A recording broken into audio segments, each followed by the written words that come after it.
મિત્રો આ બે શબ્દોમાં છે ને તમે સૌથી વધારે ભૂલ કરો છો. એક તો હે હાવ નાનકડા એવા, હે ટચુકડા એવા, અને સૌથી વધારે આપણે આમાં જ ભૂલ કરીએ છીએ. શું? તો કે સાહેબ ધીસ અને ધીઝ. આને શું વચાય? ધીસ.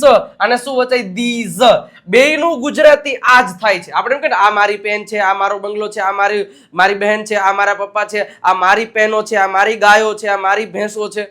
આવું આપણે બોલતા હોય તો એમાં બેયનું ગુજરાતી એક જ થાય છે આ. તો મારે ક્યારે ધીસ વાપરવો અને ક્યારે ધીઝ વાપરવો? તો સાહેબ અહીં લખ્યું છે જો કે જ્યારે આ પછીનો શબ્દ એક વચન હોય, એટલે હું એમ કહું કે આ મારી પેન છે, આ મારી પેન છે, બરોબર. અને બીજું એક એક્ઝામ્પલ કહું કે આ મારા મિત્રો છે, આ મારા મિત્રો છે.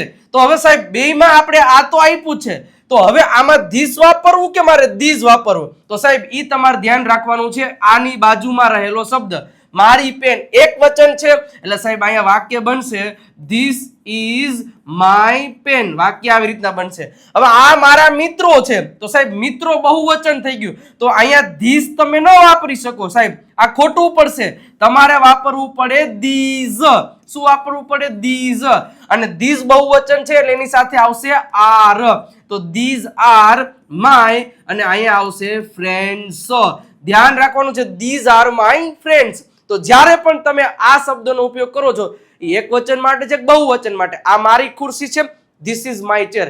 આ મારી ખુરશીઓ છે, તો ધીઝ આર માય ચેર્સ. તો જ્યારે પણ આનો ઉપયોગ કરો છો જોવાનું એક વચન માટે કર્યો છે કે બે વચન માટે? આ મારો ભાઈ છે, ધીસ ઇઝ માય બ્રધર. આ મારા ભાઈઓ છે, તો ધીઝ આર માય બ્રધર્સ. હવે હું એક તમને ક્વેશ્ચન પૂછું છું, એનો આન્સર તમારે કમેન્ટ સેક્શનમાં આપવાનો છે કે આ મારી કાર છે. ચલો જવાબ તમારે કમેન્ટ સેક્શનમાં આપવાનો છે. દિલ આપી દો, કમેન્ટ સેક્શનમાં રેડ કલરનું હાર્ટ અને ફોલોનું બટન પણ દબાવી દો આવી જ રીતે અંગ્રેજી શીખવા માટે.